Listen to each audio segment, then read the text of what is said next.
Hello, everybody. Welcome to the fourth series of the Movement Health Equity Conversations. Thank you so much, everybody, for joining us live. And those who may be watching later, the conversation and the exploration that we've had this last month and a half has been fulfilling. It has been a time for growth, and it's made possible by you who join us, and then you comment afterwards. So thanks again. So we're going to dive right into it. Many of you guys know me. I've been part of these conversations from 1 to 3 and now 4th. My name is Efosa Guobadia. I work with the organization Move Together. And I'll say the thing now that I've said every time. I see it as an honor to work with the organization Move Together and to work with the amazing team coming together to try to do what we hope is productive work in the places that we are, responsible work in the places that we are. And we chop wood every day and every week. So that's a bit about Move Together. I'll be having a conversation with the amazing Kai Kennedy in a moment here. And the conversations that we have, we're going to be speaking for ourselves. So our thoughts, our words, things that we pull from within, it's going to be on behalf of Efosa Guobadia in this exploration. So Kai Kennedy, Dr. Kai Kennedy, I'm going to pass you the baton. How are you? Where are you? And what have you been up to? Well, good evening, good morning, good day for anyone watching around the world. I know you and I both have a large network around the globe, so hello to everybody. My name is Kai Kennedy. I am a physical therapist by training, and my current role is on faculty at the University of California, San Francisco. I serve their Department of Physical Therapy and Rehabilitation Science as a Vice Chair of Equity, and it has been a busy year, to say the least. Many opportunities for deep dives into concepts around equity and related concepts there as we talk about healthcare and as we talk about education and higher ed in general. So where am I? I'm here, I'm present, and I'm excited to chat with you today. Same here, same here. I've had the high pleasure of knowing Kai since 2017, and then we did a bit of project or sharing some students down in North Carolina several years ago. And since then, I've been learning from you, and I always have to say learning with you on this journey. So thanks so much for sharing time with us, Kai Kennedy. Absolutely. All right, let's dive in. So first thing we're going to do, we're going to lay the landscape for the conversation. So like we said, movement, health, equity. We've had 4. This is our 4th. Our first one was with Lisa Van Hoos, and that was a very fun conversation. Our second one was with Rupa Patel, and our third one was Aaron Embry. And what I could say about those certainly for me, and I hope for those listening, those were moments of growth, to explore what's within, thoughts, feelings, as we consider what's around, and that's the way forward, recognition. And that's from the very first series and episode, so to speak, that has been introduced as a conversation from Lisa. That ability to recognize is awareness and recognition that gives you the chance to engage and to change for what we can collectively aim for to be better. So that will be a theme in conversations like these going forward. So movement, health, equity. And the aim here in a very macro way, and our hope with our aim is that we can all get behind it. The aim here is the best world possible, the most equitable world possible, the most fair world possible. We're going to be going through the portal of health and equity and movement and specific topic of this conversation, but that's the direction. It can be uneven. Luther King talks about the arc of the moral universe is long, but it bends towards justice.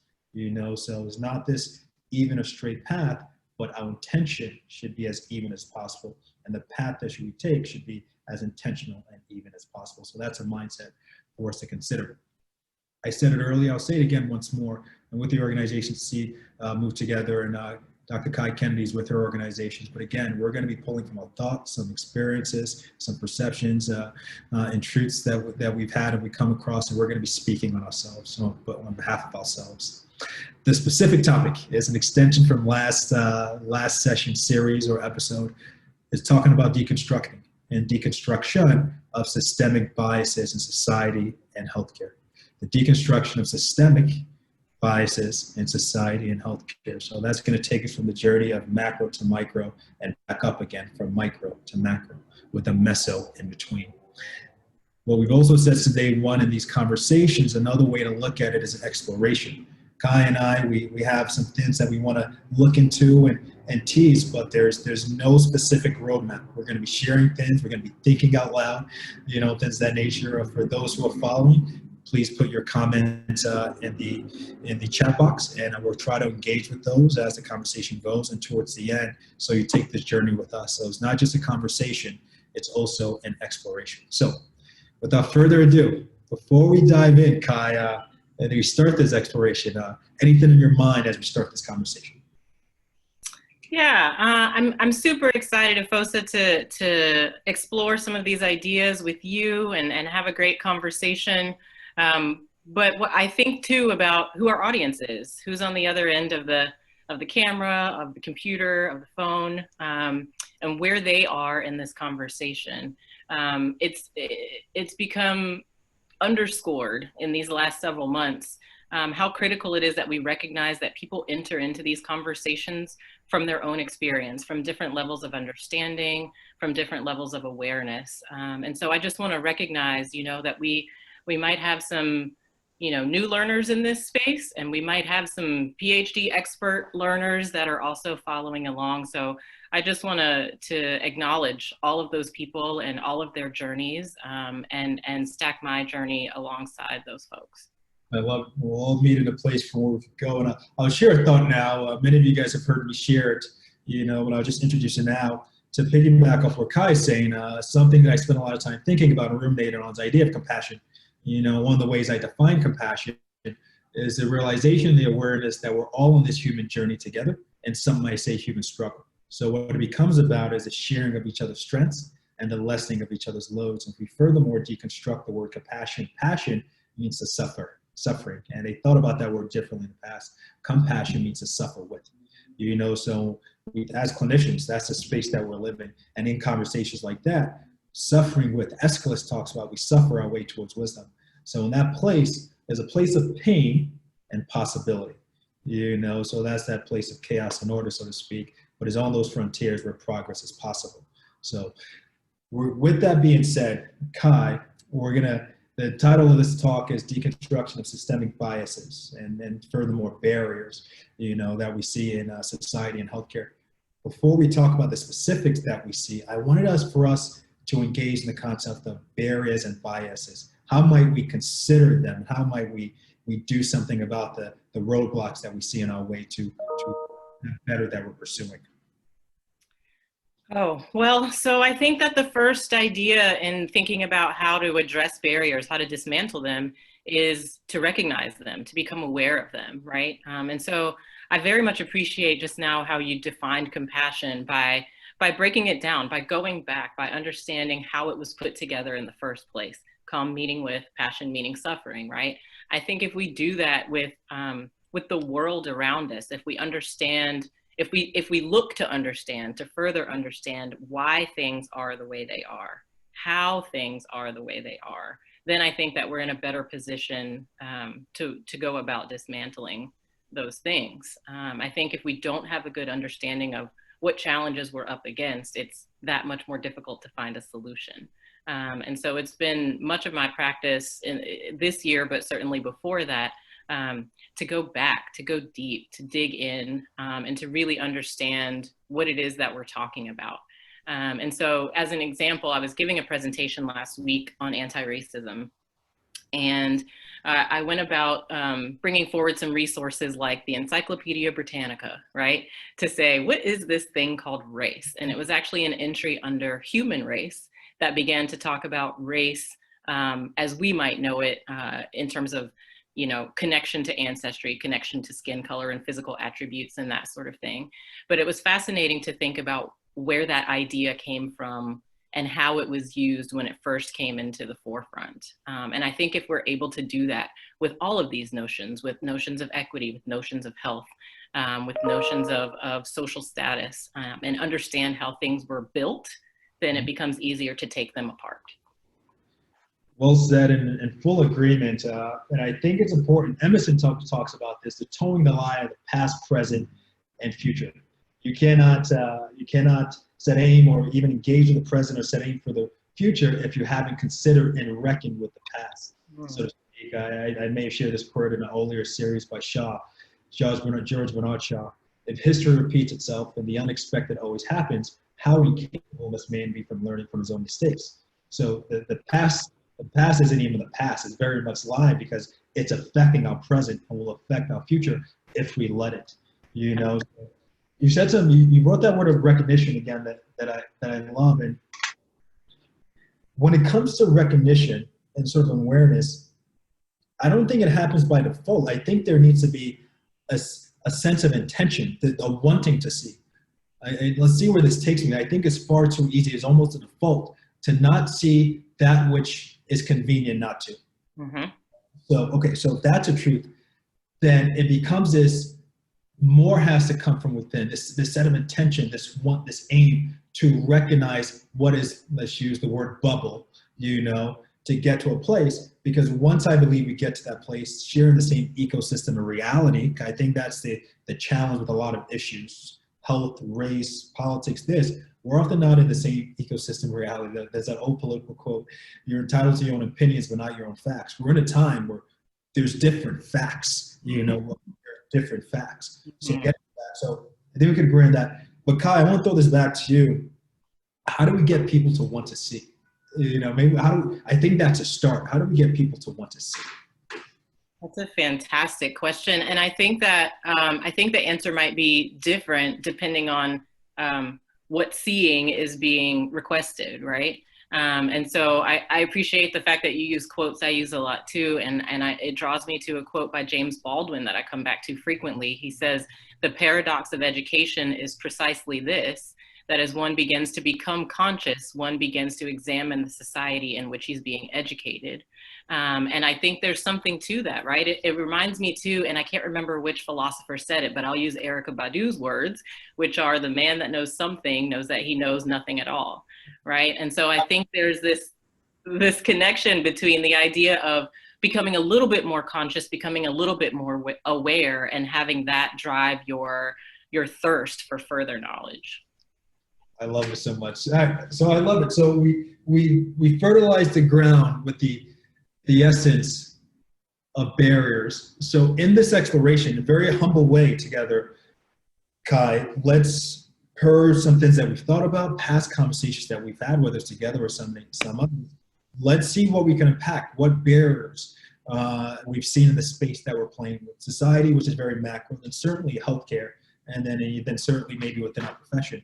And how we might do this for those who are journeying with us. We're going to engage in this on a macro level, a meso level, and a micro level. And there's certainly an interrelationality between those different levels. But we may go with some beacons in some of those places. Last conversation with Aaron Embria 2 weeks ago now, we spent a lot of time on macro, and we'll be floating back and forth. But to refresh for those listening, and even for Kai to engage in this as we will, is this sort of lineation, and again, we've been talking about since episode 1, is the lineation of how our thoughts affect our words, and our words affect our actions. Our actions are reflecting of our words, and our words are a reflection of our thoughts. You know, some old sayings and new sayings and sayings in between that I've been reckoning with recently. For instance, terms like on a national macro level, minorities, terms like persons of color. You know, it seems harmless or a classification, but there's levels to that. A certain group is persons of color, and a certain group is not. They're called where they're called. Now we have a default, and I know you talked about this in the past, and now we have others who now have to orient to that default status quo. And if we're unpacking standard, you know, so whether that's a conscious awareness or subconscious awareness, that those things would then manifest itself in how we orient our structure, what's in our textbooks, you know, the architecture, you know, what's in our laws and things of that nature. But let's go back to recognition. If you haven't even thought about that or recognized that, there's no even path to start to do something about it. So I give you the baton there, Kai. Yeah, I think that to not have any recognition suggests to me that there's no interplay between your life and the life of another person. We can recognize very easily that my experience is different than, let's say, my brother's experience. Why? Because he's a whole different human being, right? And he was born a different year. He has a different gender than I do. We went to different colleges. We have different experiences. And it's very easily to see where we overlap and where we diverge. But some people haven't celebrated the differences between themselves and the people around them. And perhaps they haven't noticed those differences. Perhaps they've actively avoided those differences. We're not sure in any particular case or with any particular person. But I think what's interesting, again, in this notion of going back is thinking about these concepts having been built into the structure of our lives. So for instance, it's very easy for many of us who live in this country to focus on ideals of democracy and freedom, right? They're in our founding documents, and they're the way that this society was put together. But in those same founding documents, those same papers, right, those same ideals that set the foundation for this country, people like you and I wouldn't have counted perhaps at all. You know, in the case of women, we were not given the right to vote until within the last 100 years, and certainly as descendants of slaves. That was then, and that is now. There are racial covenants in real estate contracts to this day, right, that still impact the way that neighborhoods are made up. There are practices that pull certain groups of people together and solidify their power and break other groups of people apart. I'm originally from Richmond, Virginia, and my church sits in a historically Black neighborhood called Jackson Ward. That neighborhood was cut in half when the interstate system was built, right?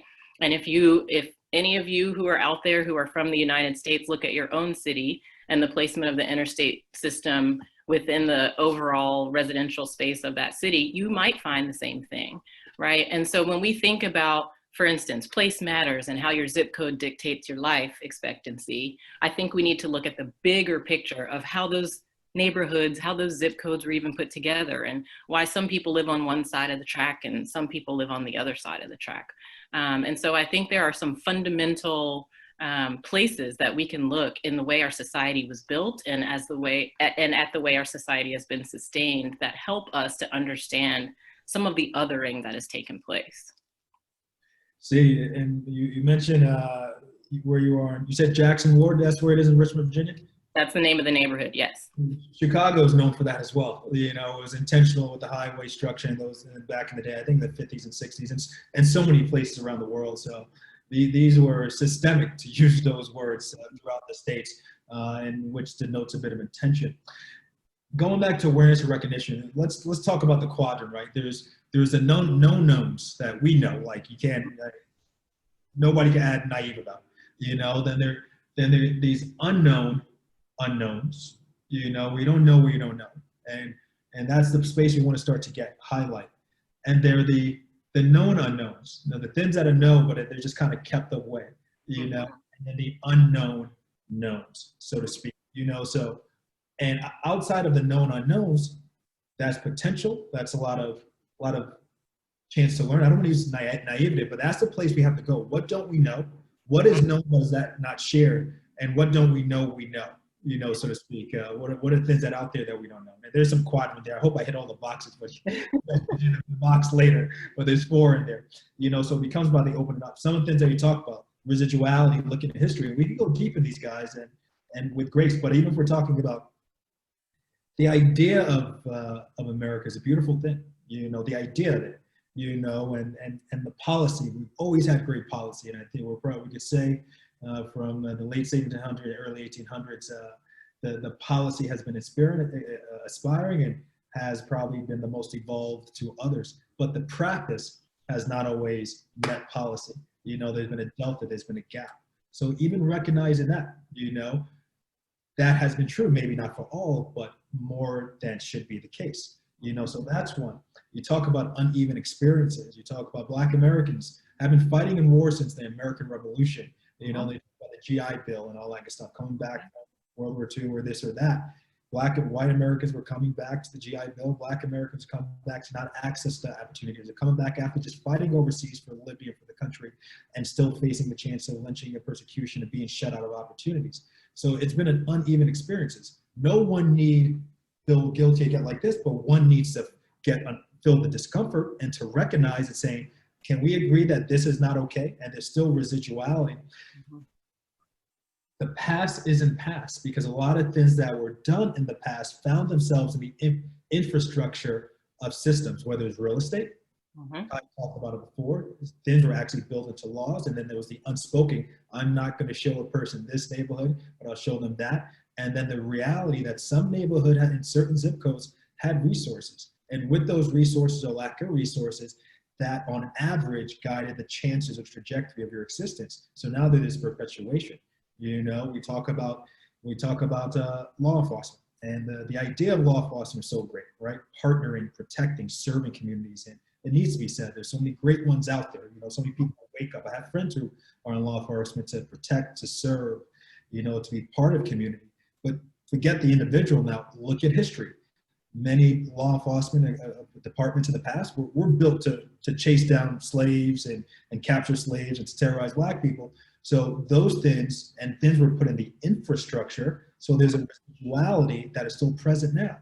No one person feels bad, but we do need to say, is there something architecturally that could be better? Are there barriers that could be removed so that those who are in different institutions, law enforcement, real estate, could do things in the way and the reasons that they feel called and could do them well? If we don't unpack this, things won't change. And we need things to change for a better world. I think that is true. And, you know, I would be remiss if I didn't bring forward a conversation that I'm attempting to have with a close friend of mine right now. He's a high-ranking policeman, a lieutenant in his force, and he is a white male, and he is having severe difficulty understanding the concept of systemic racism. He's also having difficulty engaging in conversation around these topics because he's dealing with the trauma of the vitriol that he's receiving from folks, from people, right, in this conversation about law enforcement. And so he's in a place where he's trying to protect himself emotionally as well as potentially learn.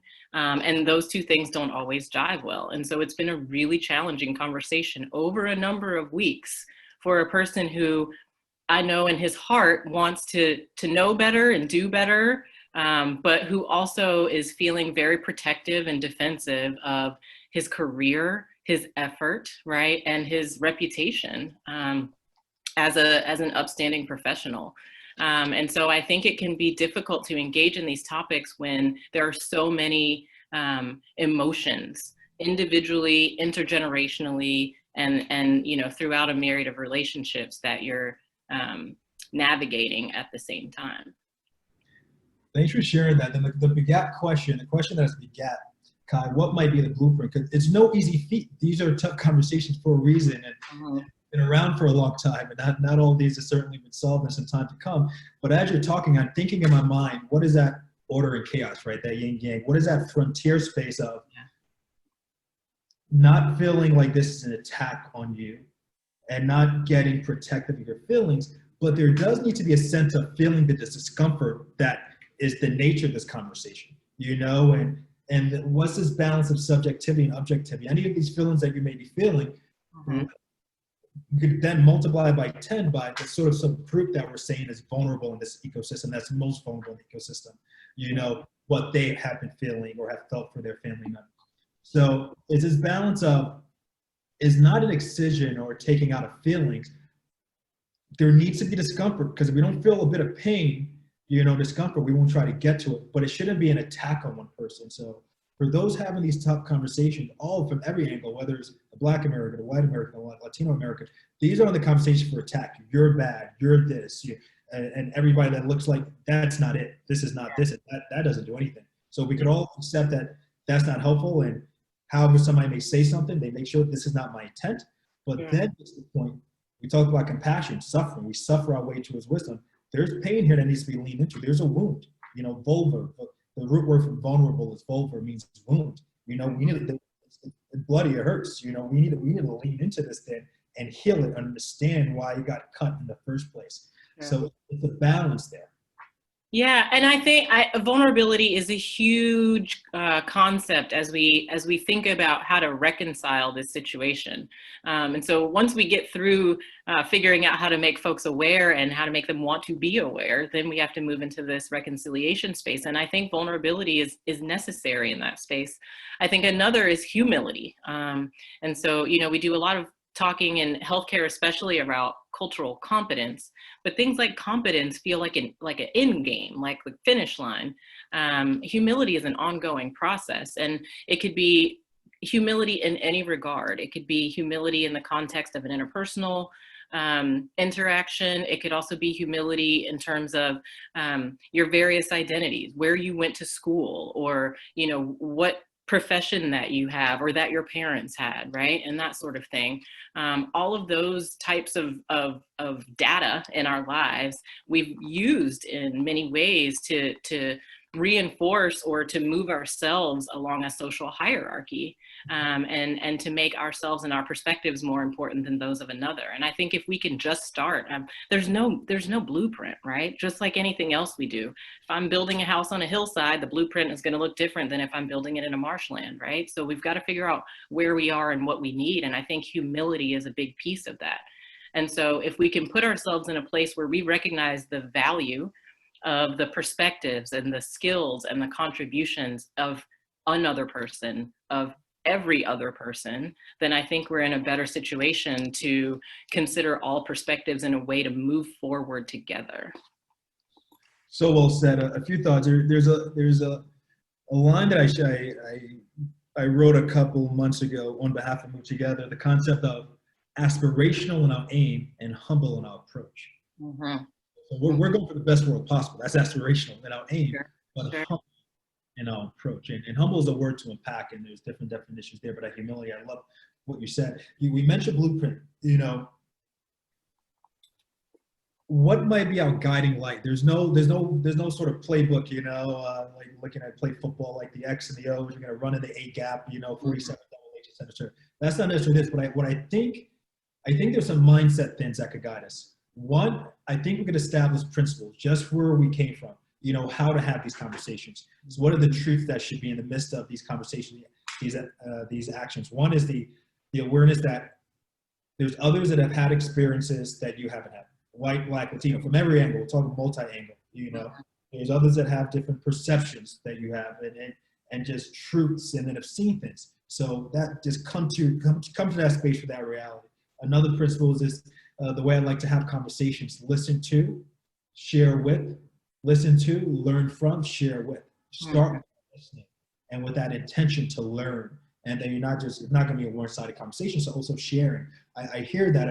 Okay, I didn't realize it, but this is how I saw it. And then you're building on top of stuff, and Right. hopefully you're moving forward. And then the aim. So we have our principles. So we talk about compassion and listening, and et cetera, et cetera. And then the aim, again, the best world possible. One of my favorite president, or one of my favorite presidents, is Lincoln. And then there's so many things to talk about with him. But in the movie several years ago, he was talking about the concept of true north. And a compass will show you true north. Mm-hmm. Arrow, but as you're going true north, if you just have your head down, looking at the compass, true north, true north, true north, if that's all you're doing, there may be the Grand Canyon in the way of true north. You're going down, so you have to be nimble. You know, you have to sometimes take some steps back. You have to go left. You have to go right, but you have an aim. You want to get up to Canada. You want to get north, so to speak. You know, so that nimbleness is maybe a principle. Compassion, listening, you know, and guiding forward. So I'll pause there and give you the time to respond to any of that as you can. And then I want to touch on another thing on a macro level before we maybe dive in deeper. And like you said, we'll be going back and forth again. Sure. The one thing that comes to mind as I listen to you speak, and it's an area I'm getting more into. So if you think about my professional trajectory, I was a clinician full-time for 8 years. Before I recognized a way to really pursue my passion, which was community engaged work, community centered work, right? And that brought me into an academic space. And at that time, I started to learn more about pedagogies, about ways of teaching and learning. But what's becoming more in focus now in my pursuit of knowledge and understanding around these issues is epistemology, ways of knowing, right? not just ways of teaching and learning, but ways of knowing. And there are lots of those out there, right? There are probably as many as there are humans in existence, but there are tendencies in spaces, social spaces, professional spaces, to more highly regard one way of knowing, one type of knowledge, one type of delivery of that knowledge, of teaching and learning, that doesn't prepare us well enough to serve all of humanity. And so when I think about that, I find myself wondering, what other ways of knowing are there, right?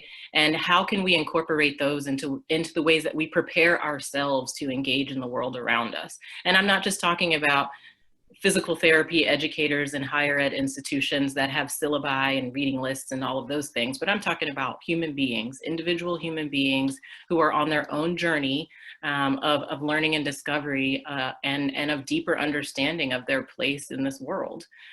So that's twofold. That's sort of the within journey, like you mentioned, your true north, my true north, as well as the journey through the world around you.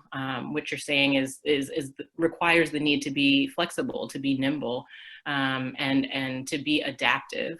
And so I think if we're able to recenter those types of notions into the way that we think about how we relate with other people and how we relate with ourselves in terms of personal development and self-improvement, that I think that those things will be helpful. I also think about this notion of true north. We talk about how can we find our true north, but I think each person has to find their own true north first, and then we can have a conversation about where our perspectives overlap and to what extent we want to move toward the same thing together. And I think it might be, what's the word that I'm looking for?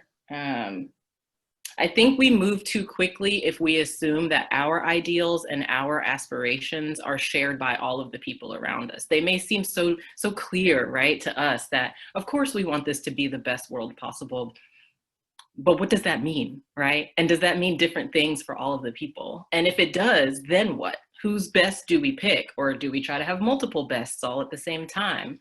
And I think that if we're keeping our true north in mind to make the best world ever, the world is inclusive of all of us, right? Including the planet, our animal and flora and fauna friends and all of that sort of thing.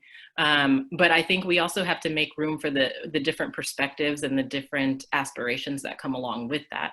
And so if that is our true north, the thriving and surviving of all of us, right? Then I think that requires that flexibility to be able to see things in a different way than you saw them coming in. I love all of that, Kai. You said a lot of stuff in that I'm going to engage with for our next section. And some of this may feel like it's veering away from what I'm going to say, a little bit of philosophy, because I think it's important to get where we're going to go. It's this concept of nose te ipsum, right? You know, knowing thyself, you know, going and Dante talks about, so I'll talk Dante a little bit about La Commedia, the way the book starts and what's a big part of the center of the book and then the ending. The way the book starts, Dante La Commedia, I woke up in the middle of my life in a dark wood and the true way was wholly lost. I woke up in the middle of my life in a dark wood and the true way was wholly lost. I want to say about this is we all, to your point, Kai, need to unpack. You know, a lot of us have feelings and thoughts and beliefs that are not really us. There's a lot of deadwood there. You know, things that we've lost or that we absorb from our parents, our environment, and some of that is good. But taking the time of going down and what do we see as good? What is true north? What is better for us for the individual? And then, to your point, Kai, we start talking about the aggregate and the collective. And I think once we get to that space, is the commonality. You know, as much of what overlaps like a Venn diagram. That's where we start at the very least. You know, I think that's the way forward. You know, So Dante starts with that. I woke up in the middle of my life in a dark wood. The true way was wholly lost. And then in the middle of the book, he has his journey to the point where you're going deep within before you're rising high again. You know, you're wrestling, you're unpacking the shaft, the deadwood. What is truly there? You know, talk about vulnerability. That's a scary place sometimes. Yeah. You know, and where the book goes, where you're rising back high, I saw the love that moved the sun and the other stars. It's very philosophical, guys, but I I love saw, I saw the love that moved the sun and the other stars. it. Yeah. And when you get there together, that just might be worth it, whatever we need to go through to get there. So that's the journey that we're in. And the last thing that I'll re-engage with you specifically at this point, Aaron and I actually jammed on this a little bit recently, where it kind of came to us, the idea of health. How you define health and wellness, so to speak. Like, what does that even mean? To the point of this, there's this individuality amongst all of us. Our cells respond to the environment differently, to different foods differently. So what does health? And one of the places that we sort of landed on, you use one of the buzzwords is thriving. And then you have to now define the word thriving, but creating and cultivating this environment to thrive. Imagine a world with environments and communities where everyone feels like it's there for them to thrive. And as I say that, Kai, I'm thinking about Ahmaud Arbery, the guy that just wanted to jog in his neighborhood, or a neighborhood, a safe space, an open space for thriving and health and wellness and exploration of the frontiers of his system and his community. And he found himself in danger. So it is all connected here. And these are things that we need to transcend. Yeah. Yeah. Every time you say a quote, I'm going to give you one back. No, I'm just kidding. I'm just kidding. No, it makes me think, both this conversation about true north, as well as thinking about what health even is.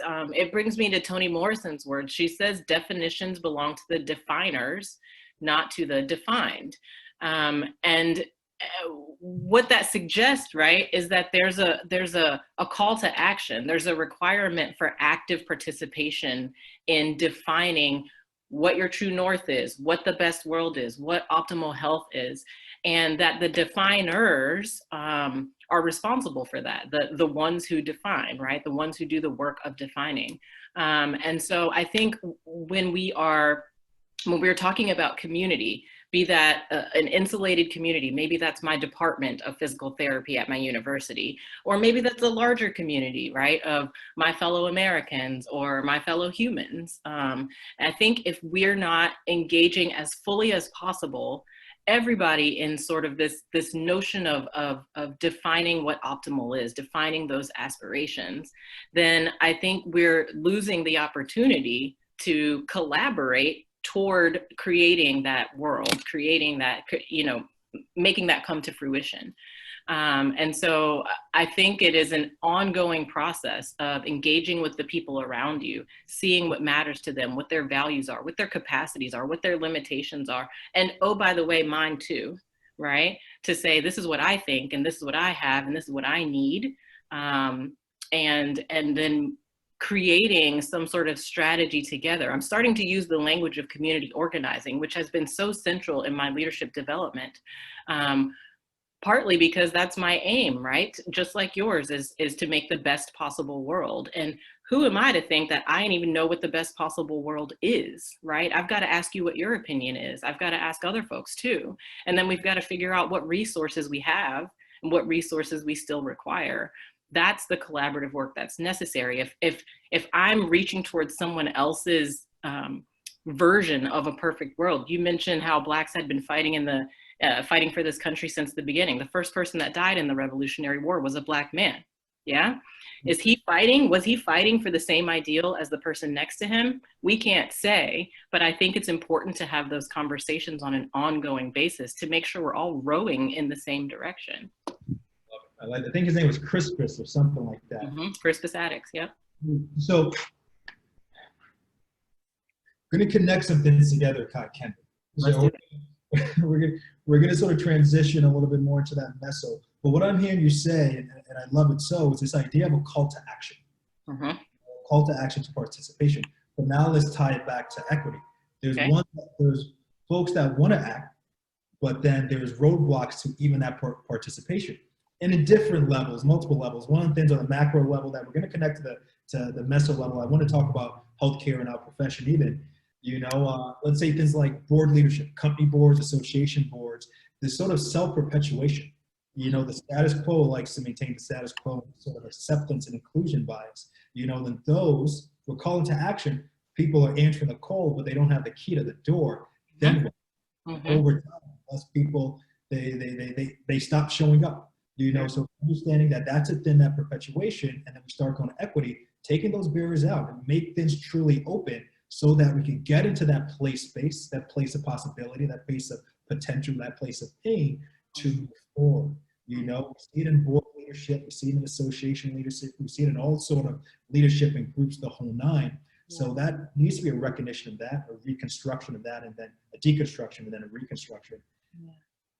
We see it within our profession, you know, so to speak, if we take that deeper dive. So based on any and all that I just said, what have been your considerations on this, and how might we do better? So I'm tying to next steps already. What have been your considerations, and how might we do better? Yeah, well, in order to knit these ideas together, I'm going to start where we left off, which is that it's everybody's work. It's everybody's job. It's everybody's responsibility.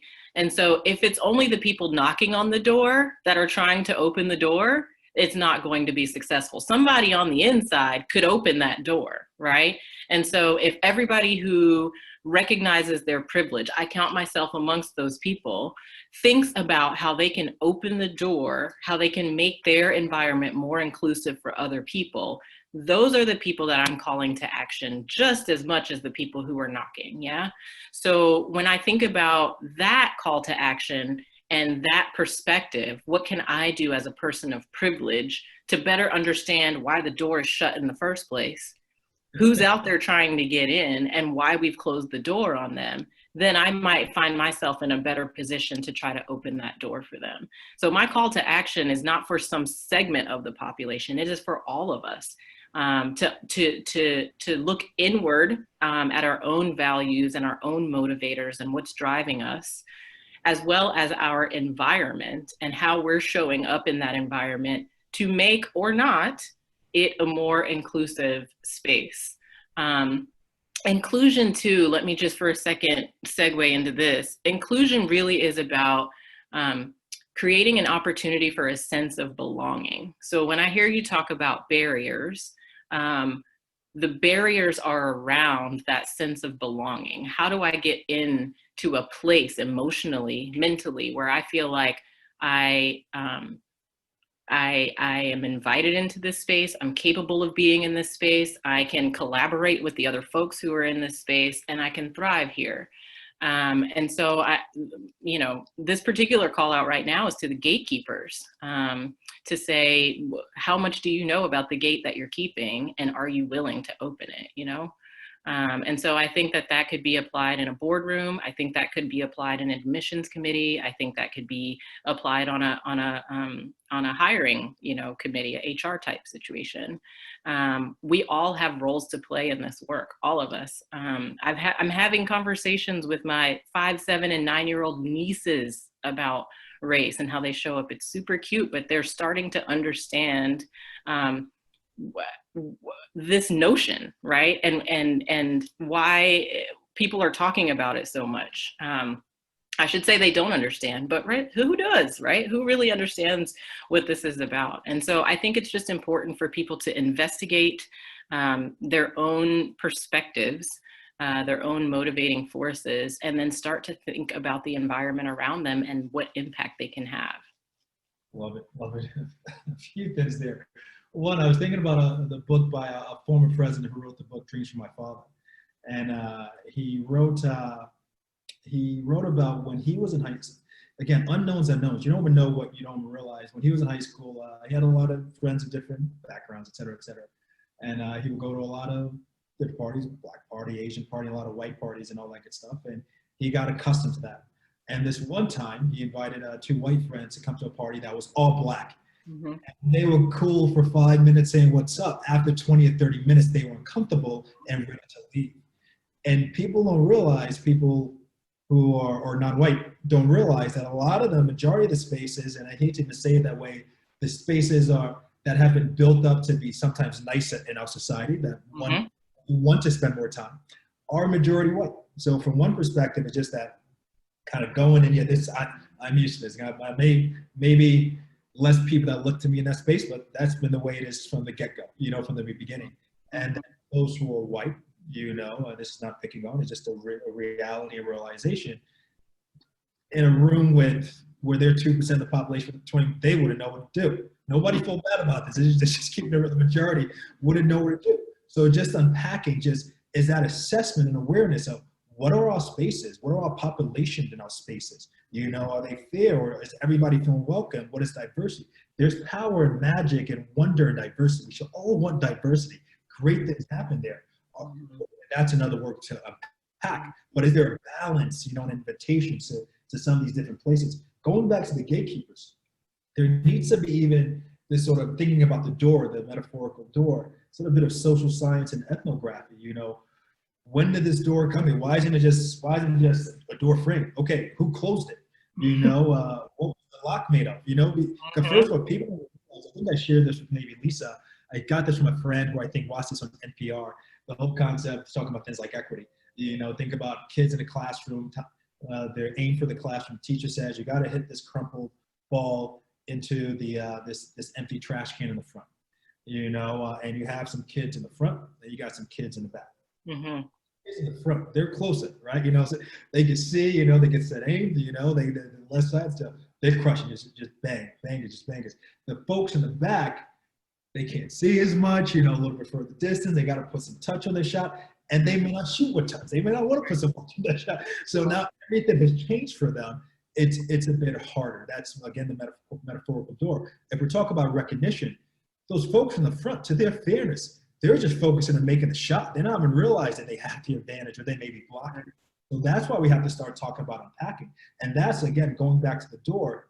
You need to go back in history to realize, why was this door locked? Why has our board only had one Black person the last 80 years, 100 years? Why? The wonderful word in our existence. You know, if we're taking the call to action further, let's take it further together, Kai. It's not even just opening the door to the people outside. Call to action. I want people open the door, step out, go out into the wilderness and the wild, and go find people to come belong and to be with you. That's the ultimate step. You know, go searching now, and that's what I think needs to be done. Yeah, yeah.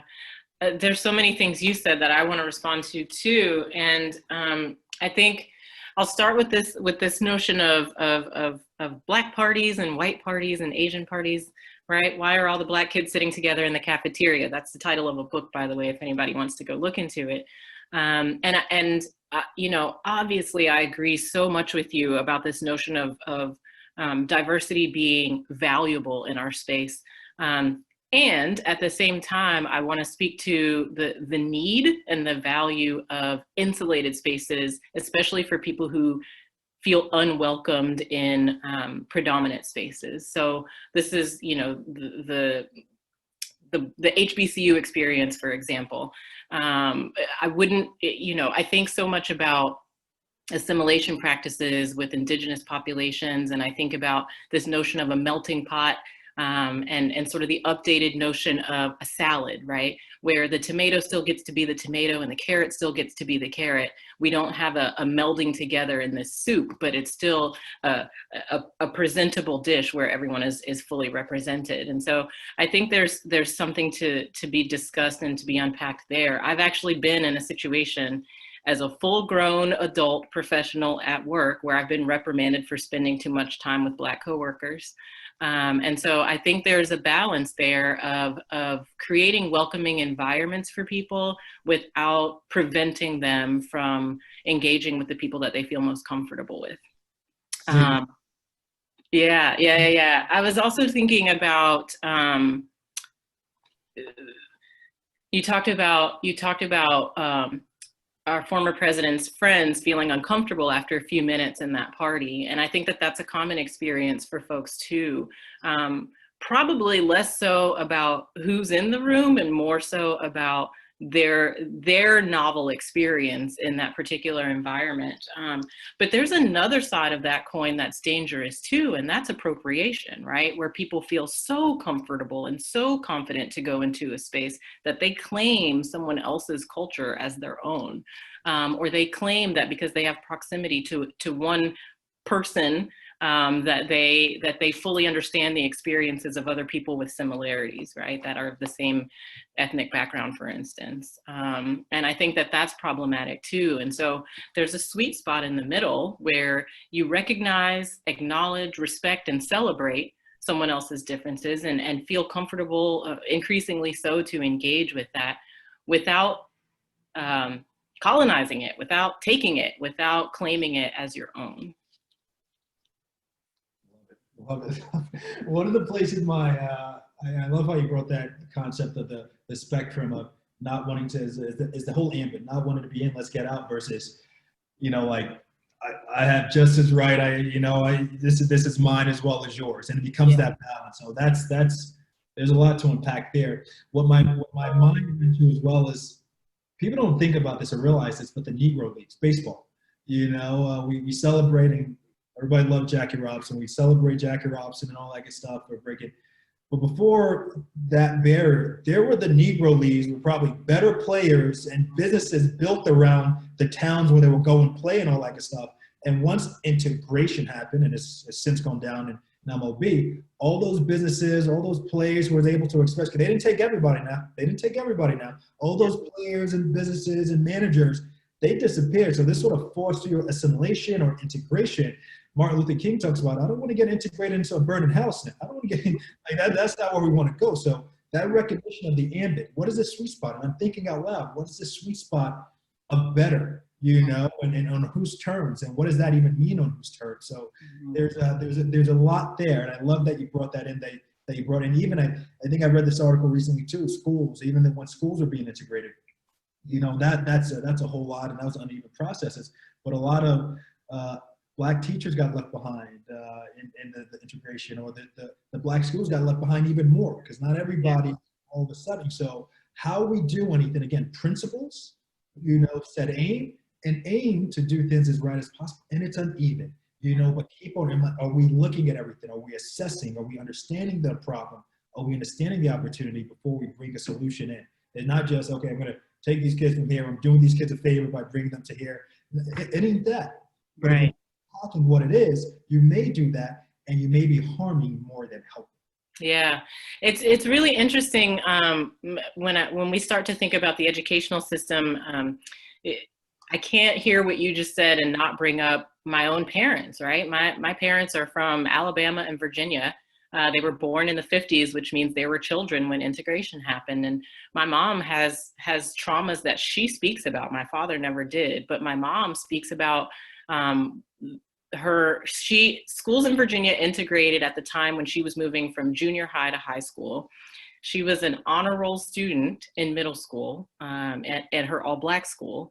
And immediately when she transferred to the all-white school and did the same caliber of work, she received failing grades. And beyond that, physical violence, things like being poked with sewing needles in the hallway as they changed classes and things like that. This was not that long ago. This is one generation before me, right? My mother. And I think about how at that same time when schools integrated, those parents of children who did not want integration started academies. So there's a number of academies in the state of Virginia that are the legacy of folks who didn't want to have their children participate in integrated schools. And if I fast forward to now in, post-COVID spaces, I would have to overlay this notion of families who have the capability, for instance, to start learning pods and to hire their own teachers and their own tutors for their students. And maybe they invite a child from a low-income family to join them and that sort of thing. And, how generous of them, honestly, not sarcastically, but at the same time, what does it say about our system when we're not able to provide an equal opportunity of learning for one child in the same school as another? And so I think that there are practices and legacies that are interconnected. Our economics are interconnected to our interpersonal environments, are interconnected to our professional opportunities, that we have to understand the relationships between in order to work to dismantle them. There's no way that we could dismantle racism in healthcare and not also do it in housing and in education and in politics and in, all of the other systems that we live and operate within. And so I think it sounds inspecific. Is that a word? Unspecific, non-specific. I had to find it, searching through my Rolodex of words in my head, to say that everybody has a role to play, but it's true. It's really true. And it doesn't matter if we're just talking about PT or we're just talking about healthcare, because we can't do it in just PT. We have to do it across the board in our society in order for it to be effective. 100% in agreement. Change cannot happen in silos. It's not possible and or is not sustainable. Sure. It's not possible and or is not sustainable, or both likely. So that's a consideration. So we talked about macro, meso, micro. I think we sort of fluctuated between those. So all the things that we talked about, some different institutions, in considerations, they apply to healthcare, obviously, and they certainly apply to our profession of physical therapy.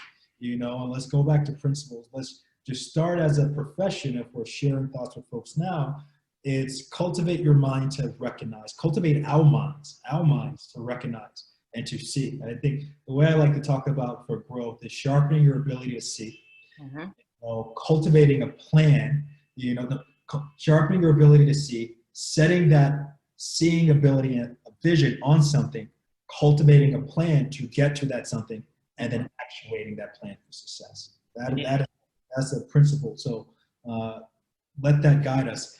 As we wind down, Kai Kennedy, what are things that we can consider? And this ambit can be wide. Where do we go from here? What can our mindset be? What should things we consider? What can be things that we can read? One of the things, this is going to feel like I'm jumping, but I want to actually bring it back to a resource that I hope you share. We're talking about how people learn in different ways. And I was reading up on this guy who was illiterate and numerate. He artist. He was art and no less genius or capable, anyone else, but that's how his mind worked, so to speak. So where do we go from now? I know you've been doing some great work and creating some resources that include books and music and art and this and that. What might we consider and where might we explore, Kai? Yeah, well, since it's compiled, I won't go about listing the things in the document, but the UCSF Department of Physical Therapy and Rehab Science as a community has built a self-study guide for deeper understanding of anti-racism. And it was purposeful that we did it that way, right? Even though I'm the vice chair of equity and could have put together a document and disseminated it broadly, it was important that we model to ourselves and for our community what it looks like to do this work collaboratively. And so we did that work over the period of several weeks in the summer, and that's available if you go to the UCSF Physical Therapy website. You can find our Solidarity in Action page with a number of resources there. The self-study guide is up to 16 pages at the moment, and we'll continue to engage with it. We keep it an internal Google Doc for all of the clinicians, faculty members, admin staff, and students in our department to continue to contribute to that piece. But what's most important for me is the work that we're doing together, the fact that we are doing that work together. And so there are a couple names here that I've mentioned tonight that I would just like to underscore again. Anything by James Baldwin, anything by Toni Morrison will help. Will give you some perspective. Those are a couple of resources, but I do think that there's a ton of wisdom buried in places that you might not look for it on this topic. So to our self-study guide was Kendrick Lamar's Pulitzer Prize winning album, Damn, right? It's not scholarly, right? It's not evidence-based, but by his own experience, and that is enough, right? And so I think that there are many ways. You could say James Brown's I'm Black and I'm Proud. You could say, Sam Cooke's Change is Gonna Come. You could say that about lots of pieces of music, of art, of literature. In addition to all of the myriad, scholarly works that are coming out and philosophical pieces by greats like Ta-Nehisi Coates, for instance, that are putting out new works in this space. And so I think there are a lot of places there.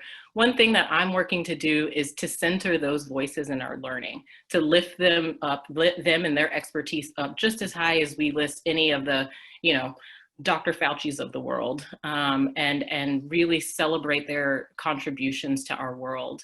I think another thing that we can do is just check our own biases. I had a really painful moment this week when I recognized that I had been holding a bias about a particular person.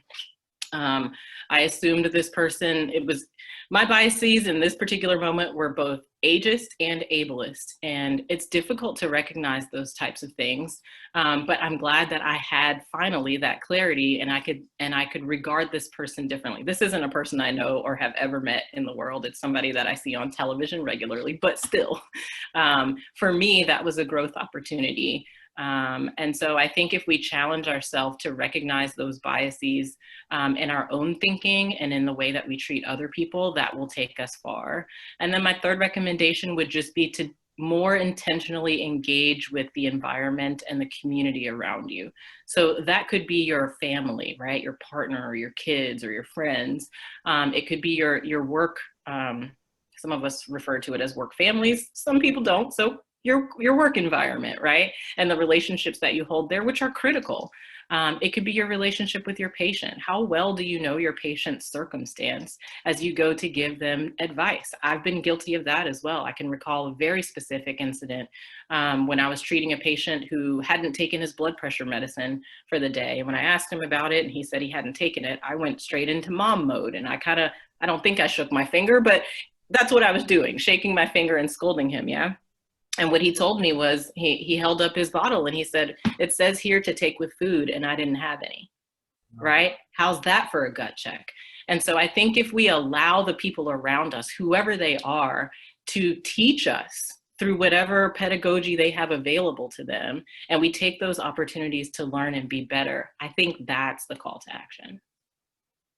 So well said, so well said. A few notes here. One, the document that Dr. Kai Kennedy mentioned, we'll be able to link that to the group and share that. Absolutely, absolutely. It's publicly available. Okay, so we're going to link to that. Two, Sam Cooke, "A Change is Going to Come" is my favorite song in the whole Nice. Listen, change is going to come. Yeah. Three, I love what you said for all those call to action. To Kai's point, start from where you are. Start looking at your thoughts, and start looking back at things that you thought, things that you said, things that you allowed to be said in your presence. And as much as possible, have grace with yourself. To Kai's point, I have some things that I would do better, much better, whether it's things that I could have done better, things that I've allowed, things that I've done. None of us are without scar tissue. So once we get checked that box, so that should give us all the encouragement, okay, we can all get better. So go to that space before we start to change the world. Work on the environment within and right around you. And I love what you talk about, Kai, about engaging with your environment. We cannot live in isolation. Organisms die. We actually can't live in isolation. So engage with those around you. And furthermore, don't let yourself get in this chamber or this bubble.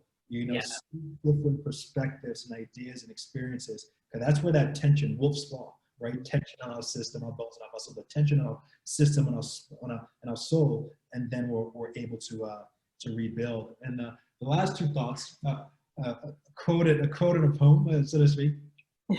I've shared this recently because you talked about together. I love how you talk about you guys developed this document together. It's not one person. It's not anybody saving. It's not anybody knows more. It's togetherness. I've quoted this before. Mimi Ernest, the director of communications for us, actually brought this quote to my attention about 3 years ago. Lila Watson, "If you're come here to help me, you're wasting your time. If you come here because you realize our destiny is bound up, your destiny is bound up with mine, then let us work together." I love it. To work together. And what I'll close with, guys, is a little Langston Hughes, a little Harlem, a little Harlem Renaissance, and very short poem, and we'll end with hope, about dreams. And he has a quote that goes, a poem that goes, "Hold fast to dreams, for when dreams die, life is a broken winged bird that cannot fly. Hold fast to dreams, for when dreams go, life is a barren field frozen with snow." So let's dream together, let's move together. And I do think a better world is possible together. So it was great sharing this time with you, Kai. Thank you so much. Thank you. And thank you for everybody else who joined us. And until next time, cheers.